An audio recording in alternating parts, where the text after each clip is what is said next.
کەسێک کاتێک کە دێتە ئەو ئاستەی کە کوفر بکە ئەوە نیشانی بچووکی خۆی دەرەخات دەرەچێت لە دینی خوا پەنامەمەدە هەر لە دنیایە ڕەبتێکی بە دینەوە نابێ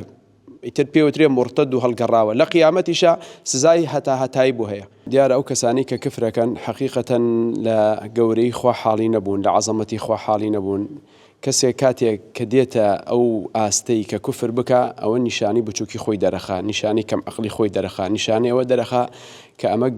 لە گەورەی خۆی حاڵی نەبوو وەکو ئینسانێک کە خوای گەورە فەرمی وەلەقەد کەڕەمنا بەنی ئادەم تو چۆن دێی بەرامبەر بە زاتی کوفرەکەی کاوە فەرمی من ڕێزم لێگرتووی من تۆم دروست کردووە وەکو ئینسانە ئەگەڕنەوە لە زەمەنی زوو کاتێک حەجاجەکان ئەچوون بۆ حەج کابرایەک چوو وەکو ئێستا بیری زەمزەم تەرتیب نەکراوە ئەچێتە دیار بیری زەمزەم و پەرژنێکی قایم بێ پیسیتیەکە خەڵکەکە ئەبیستن بەرە بنێگیانی لێ ئەدەن خەبەرە چێتە سوڵتان هەتا خەڵک شورتان نێرەوە من دەستی خەڵکە دەرێکەڵێ کاکە بۆ هاتکردەوە نازانی ئاوی زەمزەم ئەڵێ بازانم ئەڵێ بۆ هاتکردە ئەڵێ بۆ حەزم کرد خەڵک باسم کە بۆیە ئەبێ ئەو کەسانە کە کاتێک دێن ئەم بێڕێزی ئاکەنە بێ بچووک بکرێنەوە ئەبێ بێ داوای لێبوردن بکە لە مسلمانان تاک بەتاکی مسلمانان معلومە ئەگەر کەسێک کوفری کرد و بۆی دەزانی ئەمە کوفرە ئەم کوفرەی ئەم سەریحە هیچ قسەیەکی تر هەڵناگرێ ئیترەوە